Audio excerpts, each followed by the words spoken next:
નમસ્કાર દર્શક મિત્રો, હું છું વાહિદ મસદ્દી અને આપ નિહાળી રહ્યા છો હમ ટીવી ભરૂચ ન્યૂઝ। હવે નિહાળીશું આજના મુખ્ય સમાચારો। અંકલેશ્વરના રેલવે યાર્ડમાં ગોસ્ટ ટ્રેનના ડબ્બા પાટા ઉપરથી ઉતરી પડવાની ઘટનાને લઈને રેલવેનું તંત્ર દોડતું થયું હતું। રાહત અને બચાવ કામગીરી કરવામાં આવી હતી। અંતે મોકડ્રીલ બહાર આવ્યું હતું।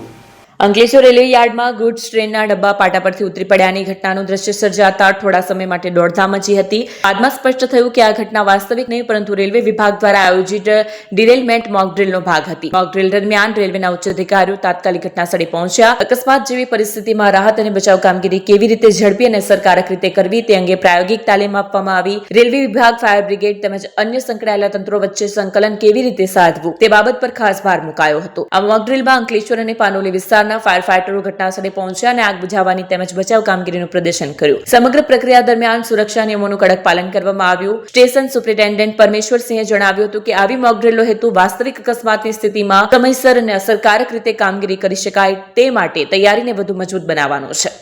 आज अंकलेश्वर स्टेशन पे ये फाइक मॉक ड्रिल का टेस्ट किया गया। उसमें सभी रेलवे कर्मचारियों ने और स्थानीय संस्थाओं ने उसमें भाग लिया। सब लोगों का रिस्पांस बहुत अच्छा रहा। इसमें एक फायर मॉक ड्रिल के द्वारा अपन को एक प्रैक्टिकल जो घटना होती है उसके लिए प्रैक्टिस करने का एक मौका मिला, जिसमें सभी लोगों ने अच्छे से भाग लिया। इसके लिए सभी लोगों को धन्यवाद। અંકલેશ્વર નગરપાલિકામાં પાલિકા પ્રમુખના 50,000 વાળો ઓડિયો કોણે રિલીઝ કરાવ્યો તે અંગે વાતને લઈને આંતરિક રાજકારણમાં રમત શરૂ થઈ હોવાની ચર્ચાઓ શરૂ થઈ છે।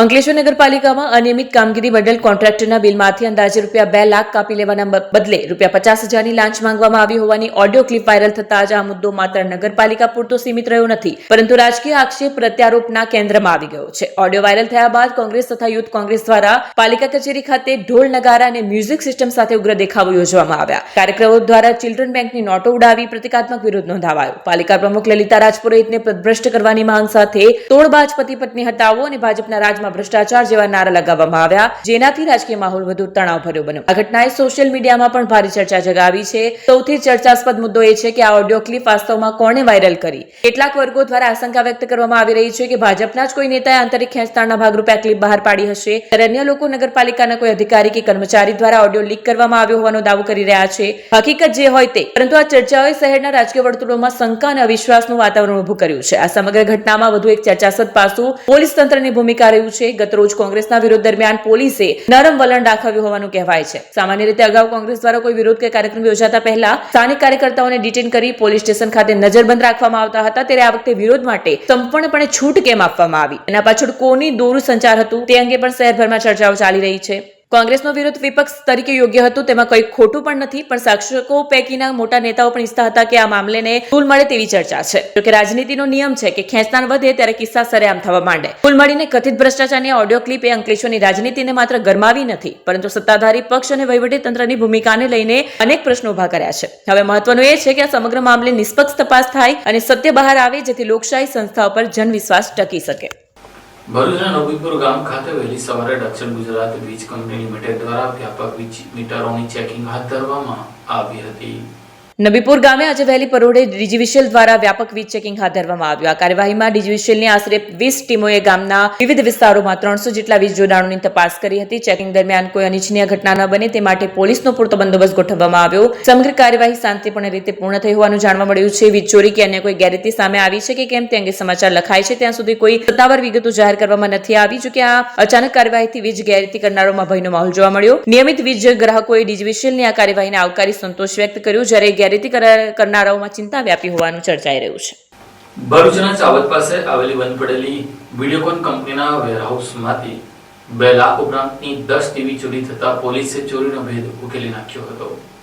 ભરૂચ શહેરના નંદેલાવ રોડ ઉપર આવેલા જવાહરનગર ખાતે રહેતા બાબુ દોલતસિંહ વાઘેલા વિડીયોકોન કંપનીમાં 30 વર્ષથી ડેપ્યુટી મેનેજર તરીકે ફરજ બજાવે છે। તેમની વિડીયોકોન કંપની 2018થી બંધ હાલતમાં છે। તેમની બંધ કંપનીનો સિક્યુરિટીનો કોન્ટ્રાક્ટ ગત 1 જુલાઈ 2025થી બ્લુ સ્ટેલ્થ સિક્યુરિટી સર્વિસને આપવામાં આવ્યો છે। તેમની કંપનીમાં ઘણો સામાન સ્ટોર રૂમમાં મૂકવામાં આવ્યો છે, જેની 2-3 દિવસે ચકાસણી થયા કરે છે। તેમની સ્ટોરમાં તેની પેટા કંપની ટેકનોકાર્ટ ઇન્ડિયાનો પણ એસી, વોશિંગ મશીન, LED ટીવી સહિતનો સ્ટોક પણ મૂકવામાં આવે છે। આ દરમિયાનમાં ગત 12મી જાન્યુઆરીએ બપોરના સમયે સ્ટોર ઇન્ચાર્જ નરેશ નરેશ ભાલાળાએ તેમને જણાવ્યું કે તેમના સ્ટોરને મારેલું તાળું તૂટેલું હતું, જેથી તેમણે સ્ટોરમાં જઈ જોતા તેમની પેટા કંપની ટેકનોકાર્ટ ઇન્ડિયાએ મૂકેલા ઇલેક્ટ્રોનિક સામાન પૈકી 105 LED ટીવીમાંથી 10 ટીવી સ્ટોકમાં ઓછા જણાયા, જેથી તેમણે તેમના લેવલે તપાસ કરવા છતાં તસ્કરોના સગડ નહીં મળતા આખરે તેમણે ભરૂચ સી ડિવિઝન પોલીસ મથકે ફરિયાદ નોંધાવતા પોલીસે ગુનો નોંધી આગળની કાયદેસરની કાર્યવાહી હાથ ધરી છે. જંબુસર શહેરમાં TRBના જવાને કબૂતરને પતંગના દોરામાંથી મુક્ત કરાવી જીવનદાન આપ્યું હતું. ભરૂચના જંબુસર શહેરમાં TRB જવાન વિજયસિંહ ચૌહાણે માનવતાનું ઉત્તમ ઉદાહરણ રજૂ કર્યું છે. જંબુસર વિસ્તારમાં એક કબૂતર પતંગના દોરામાં ફસાયેલું હોવાનું તેમની નજરે પડતા જ તેમણે તાત્કાલિક દોડીને કોઈ વિલંબ કર્યા વગર કબૂતરને બહાર કાઢ્યું. ફસાયેલા કબૂતરને બહાર કાઢી સમયસર મદદ મળતા તેનું જીવન બચી ગયું હતું. જવાનની સતર્કતા અને સંવેદનશીલતાના કારણે કબૂતર સુરક્ષિત રીતે ઉડી શક્યું હતું. લોકોએ TRB જવાન વિજયસિંહ ચૌહાણની માનવતાભરી કામગીરીને વખાણી હતી.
क्या आप अपनी ड्रीम जॉब सर्च कर रहे हैं तो आपका वेट हुआ खत्म. हमारी कंपनी IICL में है कुछ amazing job openings. IICL are hiring PHP developer, data analytics, UI UX graphics designer, Node.js developer WordPress developer. From all over Gujarat. तो देर किस बात की, अप्लाई करें अभी और बने हमारी डायनामिक टीम का हिस्सा. विजिट करें हमारी वेबसाइट www.iiclindia.com/career या मेल करें अपना रेज्यूमे iiclindia06@gmail.com पर. हमारी टीम में आपको मिलेगा एक इनोवेटिव और क्रिएटिव एनवायरनमेंट ताकि आपकी स्किल्स हमेशा अपडेटेड रहे. Freshers can also apply. Contact now on 7041542766.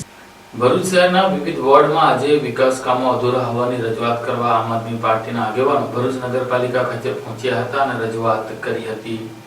Bharuch નગરપાલિકા વિસ્તારના વિવિધ વોર્ડોમાં મૂળભૂત નાગરિક સુવિધાઓના અભાવ સામે ભરૂચ આમ આદમી પાર્ટી દ્વારા નગરપાલિકામાં લેખિત ફરિયાદ આપવામાં આવી છે. જેમાં વર્ષોથી ભાજપ શાસિત નગરપાલિકામાં નાગરિકો પાસેથી પાણી વેરો, સફાઈ વેરો અને ઘર વેરો વસૂલવામાં આવે છે. છતાં અનેક વિસ્તારોમાં હજુ પણ ખુલ્લી ગટર, બંધ સ્ટ્રીટ લાઇટો અને પીવાના પાણીની અછત જેવી ગંભીર સમસ્યાઓ છે. આ મામલે ભરૂચ જિલ્લા આમ આદમી પાર્ટીના પ્રમુખ પિયુષ પટેલની આગેવાનીમાં આગેવાનો અને કાર્યકરોએ ભરૂચ નગરપાલિકા કચેરી ખાતે પહોંચીને પાલિકા પ્રમુખની કેબિન બહાર બેસીને ભારે સૂત્રોચ્ચાર કરી કચેરી ગજવી હતી. આ અંગે પિયુષ પટેલે જણાવ્યું કે અગાઉ પણ અનેક રજૂઆતો કરવામાં આવી છે, પરંતુ કોઈ કાયમી ઉકેલ આવ્યો નથી. જો સમય મર્યાદામાં સમસ્યાનો ઉકેલ નહીં આવે તો નગરપાલિકા સામે ઉગ્ર આંદોલન, ધરણા પ્રદર્શન અને જરૂર પડશે તો તાળાબંધી કરવાની પણ ચેતવણી આપવામાં આવી છે. ઉલ્લેખનીય છે કે નગરપાલિકા સહિત સ્થાનિક સ્વરાજ્યની ચૂંટણી જેમ નજીક આવી રહી છે તેમ તેમ રાજકીય પક્ષો પણ સક્રિય બની રહ્યા છે. ત્યારે નગરપાલિકા માટે આગામી દિવસો કઠણાઈ ભર્યા રહેવાની પૂરેપૂરી શક્યતા છે.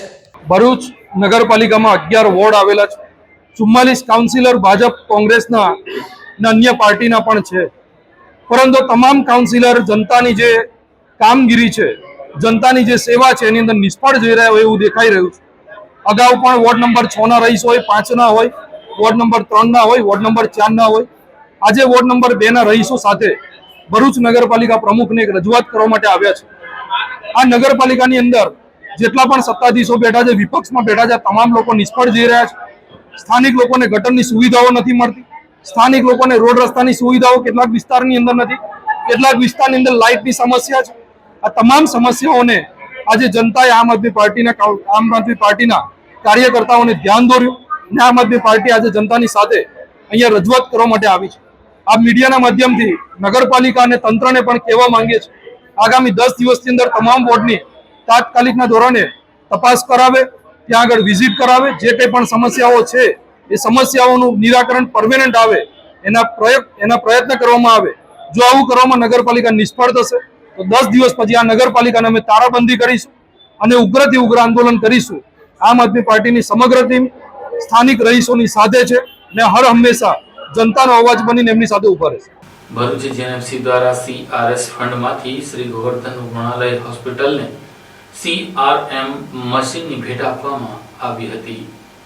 ભરૂચની શ્રી ગોવર્ધન રૂગ્ણાલય ખાતે જીએનએફસીની કોર્પોરેટ સોશિયલ રિસ્પોન્સિબિલિટી CSR પહેલ અંતર્ગત આપવામાં આવેલ અદ્યતન CARM મશીનનું લોકાર્પણ કરવામાં આવ્યું. આ પ્રસંગે જીએનએફસી લિમિટેડ દ્વારા આપવામાં આવેલા CARM મશીનથી ઓર્થોપેડિક, ટ્રોમા તથા અન્ય સર્જરીમાં વધુ ચોકસાઈ અને ઝડપી સારવાર શક્ય બનશે, જેના કારણે ભરૂચ અને આસપાસના વિસ્તારોના દર્દીઓને આધુનિક તબીબી સુવિધાઓનો લાભ મળશે. હોસ્પિટલના પ્રતિનિધિઓએ જીએનએફસી લિમિટેડનો આ મહત્વપૂર્ણ સહયોગ બદલ આભાર વ્યક્ત કર્યો હતો અને જણાવ્યું હતું કે આ મશીનરીથી દર્દીઓની સારવારની ગુણવત્તામાં નોંધપાત્ર સુધારો થશે. સદર कार्यक्रम हॉस्पिटल ट्रस्टियों, तबीबों और जीएनएफसी कंपनी अधिकारियों उपस्थित रहा था.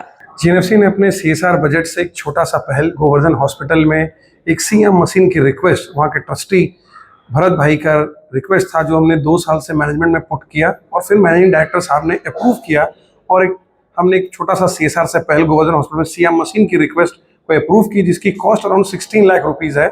और ये एक हमने गरीबों लोगों के लिए यहाँ पे free of cost Govardhan hospital एक स्कीम चलाती है, उसके तहत ये हमने एक CSR में लेकर के दिया है, जिससे सभी लोगों को बेनिफिट प्रदान किया जाएगा. इस तरीके की छोटी छोटी रिक्वेस्ट जो भी near by hospitals, government hospital से हमको आती है, उसका हमने एक इम्पैक्ट असेसमेंट करके रिक्वायरमेंट चेक करने के बाद हमारी टीम से असेसमेंट कराने के बाद हम एक प्रोसेस में ये इस साल हमने एक CSR बजट से गोवर्धन हॉस्पिटल को CM मशीन दिया है. Thank you. ભરૂચ LCB પોલીસે બાઇક ચોરને ઝડપી લઈ હાંસોટ પોલીસના હવાલે કર્યો હતો. ભરૂચ ક્રાઇમ બ્રાન્ચે બાઇક ચોરીના 4 ગુનામાં સંડોવાયેલા ફરાર આરોપી બિલાલ અહેમદ અનવારુલ હસન શાહની અંકલેશ્વર ખાતેથી ધરપકડ કરી છે. આરોપી હાંસોટ પોલીસ મથકમાં નોંધાયેલા ગુનાઓમાં વોન્ટેડ હતો. ભરૂચ LCBના PI MP વાળાના માર્ગદર્શન હેઠળ PSI RK તોરાણી અને તેમનો સ્ટાફ અંકલેશ્વર વિસ્તારમાં પેટ્રોલિંગ કરી રહ્યો હતો. તે દરમિયાન તેમને બાતમી મળી હતી કે હાંસોટ પોલીસ મથકના બાઇક ચોરીના ગુનામાં ચોરીનો મુદ્દામાલ લેનાર નાસ્તો ફરતો આરોપી બિલાલ અહેમદ શાહ અંકલેશ્વર કોર્ટ પાસે જોવા મળ્યો છે. બાતમીના આધારે પોલીસે વોચ ગોઠવી મૂળ ઉત્તર પ્રદેશનું તથા હાલ કાપોદ્રા ગામની સીમમાં આવેલ તાપી હોટલ સ્થિત ગ્રીન વિલેજ સોસાયટીમાં રહેતા બિલાલ અહેમદ અનવારુલ હસન શાહને ઝડપી પાડ્યો. ઝડપાયેલો આરોપી હાંસોટ પોલીસ મથકના 4 બાઇક ચોરીના ગુનામાં સંડોવાયેલો હોવાનું તપાસમાં બહાર આવ્યું છે. અંકલેશ્વરમાં SVM શાળાનો વાર્ષિક રમત ઉત્સવ યોજાયો હતો. અંકલેશ્વર એજ્યુકેશન ટ્રસ્ટ સંચાલિત અંકલેશ્વરની સ્વામી વિવેકાનંદ ઇંગ્લિશ મીડિયમ સ્કૂલમાં ધોરણ 1 થી 9 અને ધોરણ 11ના વિદ્યાર્થીઓનો વાર્ષિક રમોત્સવ યોજાયો, જેમાં મુખ્ય મહેમાન નિમેશ ગુપ્તા ઉપસ્થિત રહ્યા. વિદ્યાર્થીઓએ 28 જુદી જુદી સ્પર્ધામાં કુલ 415 વિદ્યાર્થીઓએ ભાગ લીધો. તેમાં પ્રથમ, દ્વિતીય અને તૃતીય સ્થાન મેળવનાર વિદ્યાર્થીઓને સન્માનિત કરાયા. સમગ્ર કાર્યક્રમ આચાર્ય તથા વ્યાયામ શિક્ષકોના માર્ગદર્શન હેઠળ સફળતાપૂર્વક સંપન્ન કરાયો હતો. આ સાથે આમ ટીવી ભરૂચના સમાચાર પૂર્ણ થાય છે. આવતીકાલે ફરી મળીશું. ત્યાં સુધી રજા આપશો. નમસ્કાર.